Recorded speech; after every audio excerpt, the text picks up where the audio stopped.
A baseball has a mass of 145 grams and is pitched at 100 miles an hour, which is 45 meters per second.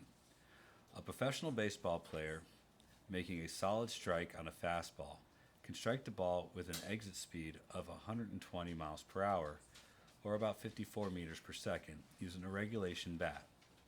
If you cork your bat against the rules, the ball could stay in contact for nearly 12% longer. How much faster would the ball leave a corked bat if the batter doesn't swing the bat any faster? All right, so there's two things being represented here. There's the ball and its recoil from the bat. So I don't have much by way of how I'm going to write this, so I'm going to just kind of draw something kind of generic looking, but I think it'll work out okay. So there's the ball coming towards the bat at 45 meters per second. And then there's the ball recoiling off the bat at 54 meters per second. Now, this is a lot of information, and I'm thinking from the information that's been provided, because the mass of the ball was also provided. So the mass is 0.145 kilograms. That suggests we could figure out what the impulse exerted on the ball is. I think that's where we should start, because impulse equals force times time. And if we increase the time by 12%, we increase the entire impulse by 12%. So I think we find the original impulse and then increase that by 12%. And we can find impulse either way. So I'm going to find the impulse from the mass and velocities. To do so, I do need to remember that these are vector quantities. So do you want right or left to be positive? Left. Okay, so left is going to be positive. And that gives me, this is the final velocity, by the way, and this is the initial velocity. So just to keep it straight in our heads. That'll be m times v final minus m times v initial. And again, this is going to be the change in momentum or force times time. That okay so far? All right. We need to get a number for that. I don't have it. So I kind of remember it from last class period, but I'm not really sure. So what do you get? 6.67? That is not what we got last class period. So, but I'm not exactly sure what I got last class period. So I get this one as 7.83. And minus the negative makes this one 6.525. We're going to add those together. And we get 14.355 kilograms meters per second. That all good for you guys? All right. And this equals change in momentum and net force times time. Now, here's where we're going to talk about the new situation. The new situation, I'm just going to kind of leave that right there. The new situation, the net force doesn't change, but the time changes by 12%. Does that make sense? Okay. I'm going to factor out that 12% change and recognize that,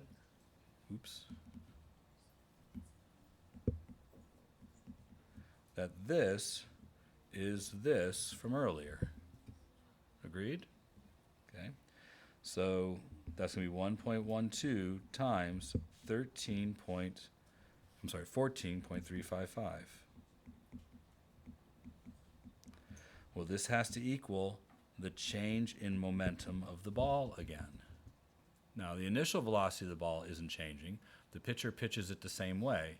It's the final velocity that changes. So that'll be 0.145 times the final velocity minus 0.145 times the initial velocity. And that has to equal 1.12 times 14.355. That good? Okay. Tell me in the problem that the corking the bat is going to make the ball stay in contact for 12% longer. So it's increasing T by 12%. Does that make sense? Okay. Resting on a still lake. Okay.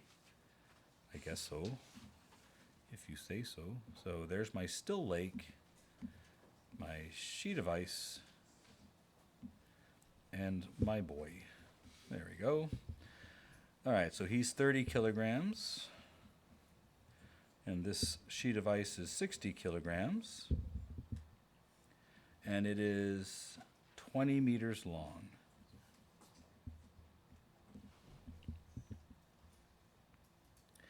He begins running towards the other end of the ice sheet at 3 meters per second.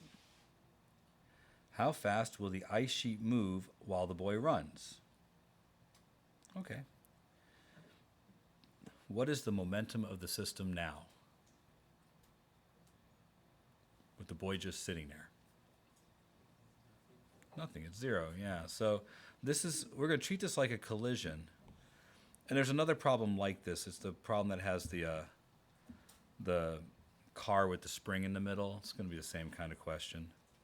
So there's this situation in which they're stationary and the momentum is zero, but then the kid starts running this way. There's no external force on the system, so the momentum has to stay the same. So the ice sheet must start moving that way. So they run to the right and the ice sheet goes to the left. So I'm going to go ahead and say that this is the positive direction. Is that okay? Let's figure this one out. The kid runs at 3 meters per second, not for very long. And it'll be their mass, 30, times their velocity, 3, plus, now we have the ice sheet, which has a mass of 60, and we're trying to figure out its velocity. All right, so this will be 0 equals 90 plus 60 V final. So I move that 90 over to the other side, I'll get negative 90 equals 60 V final. So V final is going to be negative 3/2 meters per second.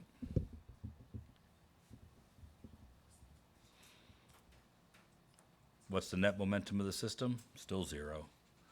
We plug that in, they'll add up, it'll still be zero. Interesting about this, if this were to actually happen, how fast is the sheet and boy moving relative to each other, right? Because if you try to figure out, how long does he get to run before he runs into the end of the sheet's moving this, that way at 1.5, and he's moving this way at 3. So comparatively, he's moving at like 4.5 meters per second relative to the sheet. Does that make sense? Because the sheet's moving underneath him. So he better be careful he doesn't run to the end and fall into the ice water. But, I'm not too worried about this fake boy. It's a fake problem. I remember these pictures. They're not ideal. So this will be the rubber ball.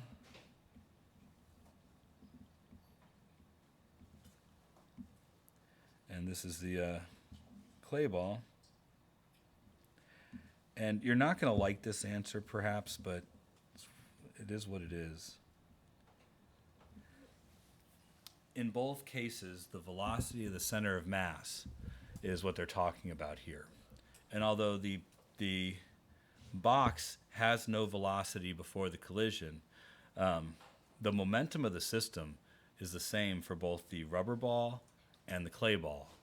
And just because one bounces off and one sticks to doesn't change that fact. So when they say the ball mass system, its momentum has to be the same as the momentum before the collision. And when they say the clay ball system, its momentum has to be the same as the momentum before the collision too. So you just draw an arrow that's the same for both of them because they're talking about the system, and the system's momentum never changed. Does that make sense? Maybe? Okay. Now, drawing that arrow is not trying to trick you. I want to be really clear what this is about. They are trying to make it sound complicated. Things like the ball bouncing off of the box probably had a larger change in momentum, and the block received a larger change in momentum. We talked a lot about that yesterday. And the clay sticking to the box had a smaller change in momentum, and therefore the box had a smaller change in momentum. But it doesn't change the fact that in a collision, the momentum before the collision has to equal the momentum after the collision. The only thing with momentum before the collision is the ball or the clay. And both objects have momentum after the collision, but it has to be the same momentum. And the problem is clear. Draw an arrow that represents the momentum of the rubber ball block system, and then the clay ball block system. The momentums are the same, so the arrow is the same. That's why. Ava, you had a question? Because they asked about the system, right? But if they had not asked about the system and just asked, what is the momentum of the clay ball after the collision? Well, it's probably smaller because it probably slowed down when it stuck to the block. And if they asked about the momentum of the rubber ball after the collision, well, it's probably the other direction. It probably bounced off. Right? So you have to be careful about what they ask you to actually do here. Does that make sense? Now, this is homework, so that gives us a chance to talk about things. On a test, especially tomorrow, I'm not trying to trick you. Okay, I want to be very clear about that. I am not trying to trick you tomorrow. So something like this where the language determines what your answer is supposed to be, and if you're not careful, you might misinterpret it. I'm not going for that tomorrow. Let's just make sure you have the basics down. In homework, I don't mind doing that. But yeah, not to test. In the collision between the rubber ball and the block slides off the table and lands a distance dA away from the edge of the table. While after the clay block collision, the block lands a distance dB away from the edge of the table. In a clear statement with equations or diagrams as needed, explain if dA is greater than or less than or equal to dB. This is the same kind of question as the pumpkin and arrow question. It's trying to get at the same things. So let's consider real briefly the picture here. So I think having a picture will be helpful in the explanation. So if you'll indulge me a minute while I kind of have a picture drawn.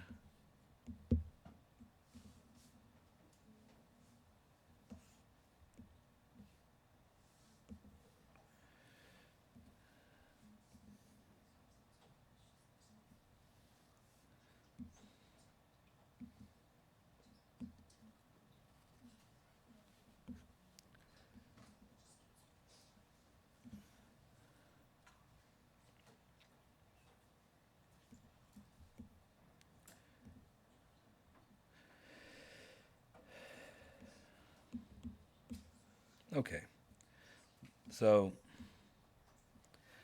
we have that and then the floor.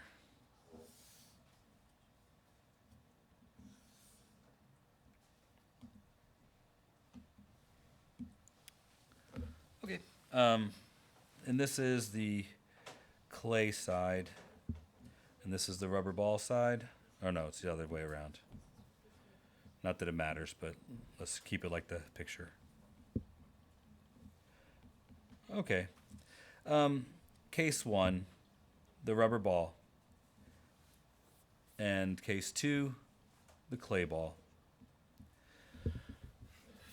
In order to get all of the points for this, they're asking you about where each would land, and you're going to have to make a judgment about that. So the rubber ball bounces off of the box. The clay ball sticks to the box. So you're going to get what do they want me to use here? DB is for the clay, and DA is for the rubber ball. We're allowed to use equations and stuff. Great. You notice there's a projectile here, right? A projectile problem. So the reason why that's important is, remember the range of a projectile, which is what dA and dB are. The range of a projectile is the horizontal velocity times the time. Correct? Do you remember that from way back when? Is that a no? I would want to remember this for, say, Monday. It's probably going to come up. So if you don't remember, I'll remind you. Some of this is review. Vertical, horizontal, RVXT, delta Y, VY naught, VAT. In a projectile problem like this one, the VY naught is 0. And so it's just falling to the ground. Right? Remember all these things? And there's a kinematics equation that will tell you this. Luckily, it's on your equation sheet. Don't forget to bring that Monday. That's probably going to be useful to you. So, yeah? Is delta x the same as r? Is delta x the same as r? I guess so. I usually used r for range, but delta x would just be horizontal displacement, so yes. So this would be h. This is 1/2 gt squared, and this is 0. So I only wrote that on the bottom because we did this so many times first semester. I'm sure you can find it in your notes. But what came of that is that the time the ball spent in the air was always the square root of 2h over g. That was always true whenever we did these problems. In fact, so much so that we did them so much that this became something we wrote down quite a bit. Do you remember that back in the day? So does either box take longer to make it to the ground? The only thing that controls how long it's in the air is h and g. So does either box fall from a higher or lower position? Does either box experience a different acceleration of gravity? No. So both boxes spend the same amount of time in the air. That's important because that's one of the factors that determines where the ball lands. So I'm going to establish first in my argument, because you have to address all the things that could affect the range. So in my argument, the first thing I'm going to say is the time that each box is in the air is the same, because they both fall from the same height, which means that the only thing that will determine which one lands further away is how fast they're traveling after the collision. So which box is going to be traveling faster after the collision? The one where the clay sticks to it, or the one where the ball bounces off? Well, for that, we have to talk about impulse and momentum. Which box experiences a larger impulse? The box that has this clay stick to it, or the box that has the ball bounce off of it? Well, what's harder to do? What's harder to do? Slow the clay down, or stop the ball, turn it around, and send it back? That's a bigger change in momentum. So if the rubber ball has a larger change in momentum, then that box has a larger change in momentum. So the one that's going to have a bigger velocity is the one where the ball bounces off of the cart, not sticks to the cart. Could you mention how, if the box got heavier, how it could drop it down? Nope. Nope, because that wouldn't go faster. M cancels out in those problems, right? MGH equals 1/2 mv squared. Those m's cancel out, so that does not make any difference to the mass. That's why we never talked about mass for like the whole first month of the school. We just did motion equations without ever saying how big or heavy something was. And I wouldn't bring it up because the mass never changes for anything here. You only want to talk about things that affect the problem itself. Does that make sense? Go ahead. With this scenario, will we have to change the masses? Say if like, say the object was made out of something fragile and at the end it broke. Would that change the mass?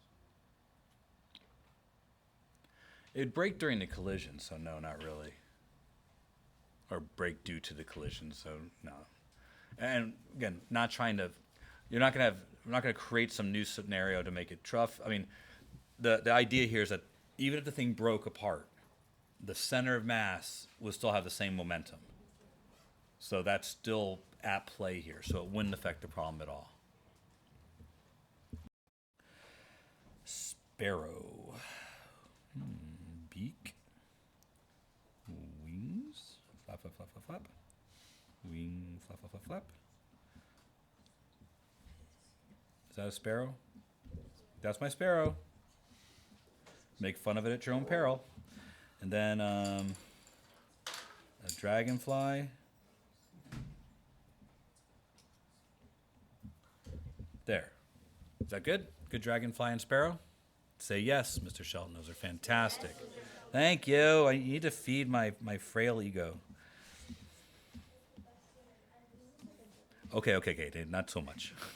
But thank you. Yes, it is the best sparrow I've ever drawn. There. Betty is a little judgy. It's okay. But that's okay. We probably all are a little judgy upstairs. We just don't always, some of us have the filter and prevent it from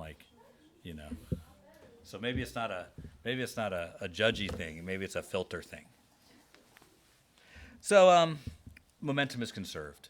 So whatever the momentum of the sparrow and the dragonfly were before the collision has to be equal to the momentum of the sparrow and dragonfly after the collision. This is a perfectly inelastic collision because the mass of the dragonfly is still a part of the problem after the sparrow eats it. It's inside the sparrow now. So we'll have 0.150 kilogram sparrow flying at 2 meters per second plus 0.025 kilogram. And believe it or not, you could have done this whole problem in grams since it's grams on both sides and it cancel out. I don't want to have you try and figure out whether you do or don't have to convert, so I'm just making sure I always put everything in kilograms. But this is going to be -1 meter per second. I'm making this direction positive. Okay? After that, we're just going to have a slightly bigger sparrow with its own final velocity. All good to go? All right, so this is 0.3 minus 0.025 equals 0.175 V.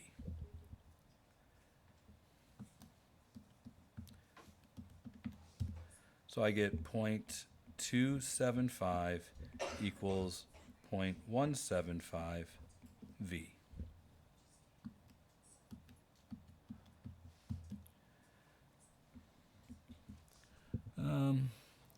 1.6 meters per second is the new. All right, so not terrible. So we're on our last part here. It just asks, what is the change in momentum of the sparrow?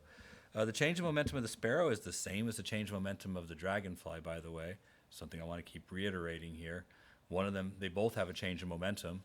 So the sparrow lost momentum and probably the dragonfly gained some momentum because now this dragonfly is zipping along at 1.6 meters per second in the opposite direction as it's slowly digested by the sparrow. So maybe things are not turning around for the poor dragonfly. But it has a bigger change. It has a big change in velocity. Here we go, though. So we want the change in momentum of the sparrow. That's going to be mv final for the sparrow minus mv initial for the sparrow. So the mass of the sparrow is the same in both. So we're only talking about the sparrow, so you only use the sparrow's mass. Yeah? So even if like a train ran over a kid, they would have the same thing in momentum. So again, sparrow is 150 and has a final velocity of 1.6. but we subtract. What I was trying to say though before is that you only use the mass of the sparrow here because they're talking about the impulse on the sparrow.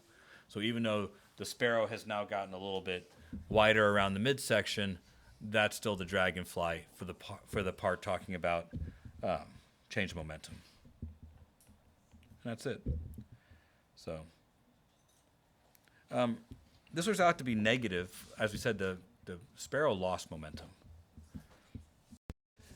Superman is bulletproof, so if 30-gram bullets are fired at his 100-kilogram body at 400 meters per second and bounce off at half the speed, what will be his recoil speed?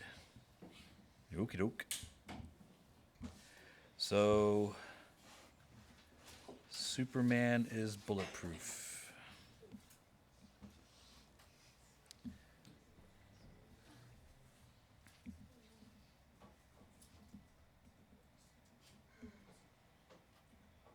Whee! And cape.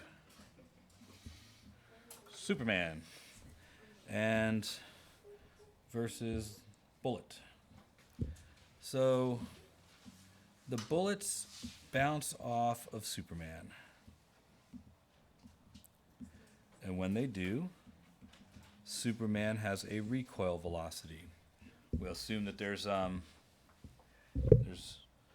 no friction at this time between his little super feet and the ground. We're just trying to find his recoil velocity. Okay? This is a conservation of momentum question. Superman has a mass of 100 kilograms, and the bullet has a mass of 30 grams, but I have to put it all in kilograms, so 0.03 kilograms. So the only thing with momentum before the collision is the bullet. Let's make... it doesn't matter to me. I'll make this direction the positive direction. Is that good for you guys? Okay. So 0.03 times 400. That's the momentum of the bullet before striking Superman. Superman has a momentum of 0. All good? They're just standing there. Yeah. This has to equal, well, the bullet recoils at half the speed. Half of 400 is 200, but it recoils in the other direction. So minus 200. Now would be the right time to do that. And Superman has a mass of 100 in there. So that's how we're going to figure out the velocity of Superman after the collision. 0.03 times 400, I think, is just 12. Is that right? Somebody confirm that for me, 12? All right, so 12 equals 0.03 times negative 200 is just negative 6 plus 100V. So 18 equals 100V. So V equals 0.18 meters per second. Okay? Any question about that? All right, so the next part, I'll wait. How many bullets would be required for him to be traveling at 5 meters per second? Now, there's a couple different ways to do this. Maybe you could just assume that each bullet changes his velocity by 0.18 meters per second and just divide 5 meters per second by 0.18 and see how many you get. But remember, he's moving after every bullet. But there's probably 2 ways we could do the problem. I think what I just described is the easiest way. But you could also do it this way, and I want to show you this way, if that's okay. We don't know the number of bullets that'll do it. It's going to take n number of bullets to do this. And every bullet bounces off of Superman until Superman's traveling at 5 meters per second. You see what I'm saying? I like this way better because it accommodates more situations. So I'm saying this time I know what I want the final speed to be for Superman. I just don't know how many bullets it'll take to get us there. So I figure I just fire them all at him right away. Let's get it started. See if we start getting that, push him backwards. He is just Superman. Superman's always getting his butt kicked. I've seen the movies. I read the comics. So it's still going to be a 12n equals minus 6n plus 500. So 18n equals 500. So n equals 500 divided by 18. And this is how many bullets. Now, if they're kryptonite bullets, that's a whole different thing. And then there's different kinds of kryptonite. It's complicated. It looks like 28 bullets. Well, no, because 27 wouldn't be enough, and you can't fire 0.7 of a bullet. So, yes, got to go 28. I know what you were reading, and I was correcting you. Because I like to. Question. So, if the bullets bounce off, they apply a force to Superman because there's a force applied to the bullets, right? Change in momentum equals force times time. So we're interested in the change in momentum of the bullet, or we could do the change in momentum of Superman because we have enough information for both. It doesn't make a difference. The force will be the same. So the change in momentum of the bullet is final 0.03 times negative 200 minus initial 0.03 times 400. Again, this is the change in momentum of the bullets. So that's negative 6 minus 12 equals force times time. So negative 18 equals force times 5 milliseconds, 0.005. So 18 divided by 0.005. That is a force of 3,600 newtons. Now that's the force on the bullet, but by Newton's third law, that has to also be the force on Superman. I don't think there's enough friction there. If he has a mass of 100 kilograms, that means he has a weight of 1,000 newtons.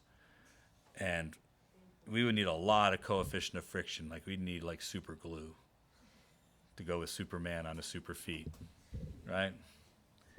Like this the other day when we did this problem, but here we go.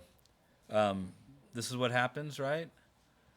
The change in momentum occurs here when the ball is in contact with the ground. So we need to know how fast is the ball going when it makes it to the ground, and then how fast the ball leaves the ground.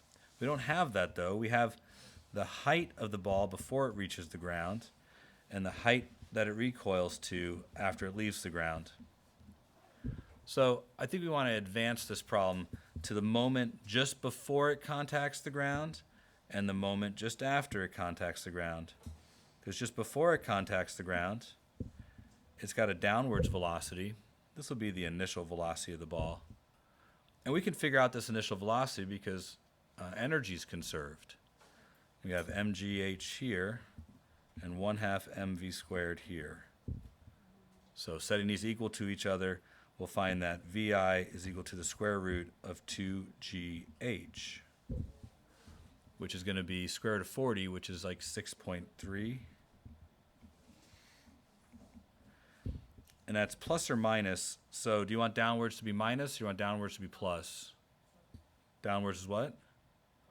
Positive. So that's positive. All right.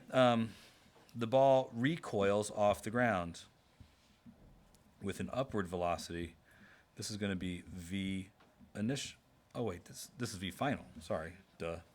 V final, which is also the square root of 2GH, but it doesn't make it as high. It only makes it 1.5 meters upwards. So this is going to be a square root of 30, which is 5 point something. Okay. This has to be negative, because if you made downwards positive, upwards has to be negative. So the change in momentum of the ball has got to be mv final minus mv initial, which will be we don't have the mass of the ball, so it's just going to be m times negative 5.5 minus m times 6.3. So 11.8.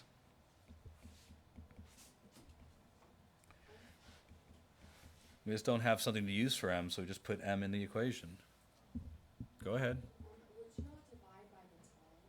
Well, I haven't gotten to that part yet. This is just a change in momentum. But you are right that my next step would be to say that equals force times time. So if I want to find out the force, negative 11.8 m equals net force times 0.004. Right, 4 milliseconds? Yeah. So yeah, just divide both sides by that. So I get negative 2950 m equals my net force.